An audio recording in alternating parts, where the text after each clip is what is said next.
Hello friends, सभी को राधे राधे। तो ये है मेरे आज का स्टडी का टारगेट। अब मैं इसी के अकॉर्डिंग अपनी पढ़ाई करूंगी। तो टाइम हो रहा है 3:54। आज मैं उठ गई थी 3:30 बजे।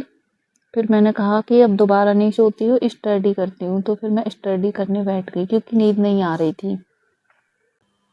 तो फिर यहाँ पे मैंने बुक पढ़ी थी अपनी संस्कृत की। मेरा सब्जेक्ट संस्कृत है।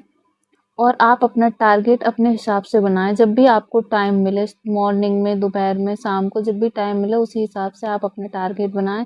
ये मैंने अपने टाइम के अकॉर्डिंग बनाया है। जब भी मैं फ्री होती हूँ उसी टाइम पे बनाया है। ओके जी, तो चलिए आगे बढ़ते हैं। तो फ्रेंड, मैंने जो 30 डेज स्टडी चैलेंज रखा था, आज डे है 10। मेरे 10 दिन पूरे हो गए स्टडी चैलेंज के और मेरी स्टडी बहुत अच्छी चल रही है।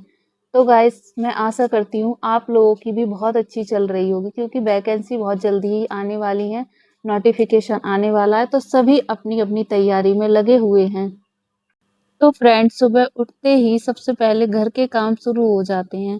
कभी बच्चों की जिम्मेदारियां, तो कभी रसोई, कभी सफाई, तो कभी परिवार की दूसरी ज़रूरतें। कई बार ऐसा लगता है कि पढ़ाई के लिए समय ही नहीं बचता है, लेकिन मैंने एक बात सीखी है कि समय मिलता नहीं है, हमें समय निकालना पड़ता है। तो भई अपने लिए भी समय निकालें। एक सिस्टर का कमेंट आया था कि दीदी टाइम नहीं मिल पाता है, तो भई टाइम को निकालो। ऐसा नहीं है कि सारे दिन में आपको 2 या 3 घंटे का टाइम नहीं मिलता हो, उसी टाइम आप अपनी स्टडी कर सकते हैं।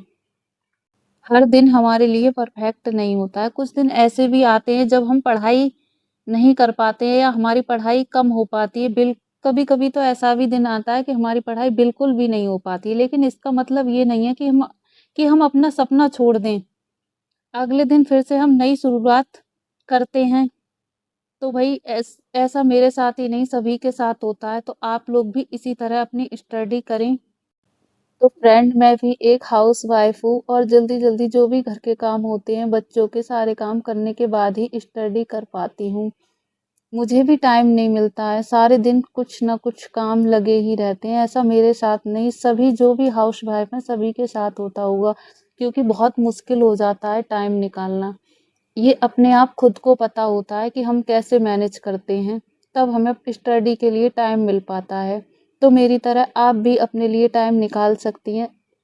1-2 घंटे का टाइम तो हर किसी के लिए मिल ही जाता है क्योंकि शादी के बाद पढ़ना बहुत मुश्किल हो जाता है। तो जब भी आपको टाइम मिले आप अपनी पढ़ाई करें। 10 मिनट 20 2 घंटे तो आप अपनी पढ़ाई कंटिन्यू रखें। जो 10 मिनट 20 मिनट हमें मिलते हैं उसमें हम अपना रिवीजन कर सकते हैं जो हमने नोट्स बनाया है। क्योंकि मेरी आदत तो यही है कि मैं जब भी कोई भी क्लास लेती हूँ तो उसे लिखती ज़रूर हूँ, इससे कि मेरी तैयारी अच्छे से हो जाती है। तो आज के लिए इतना ही। सभी भाई बहनों को राधे राधे।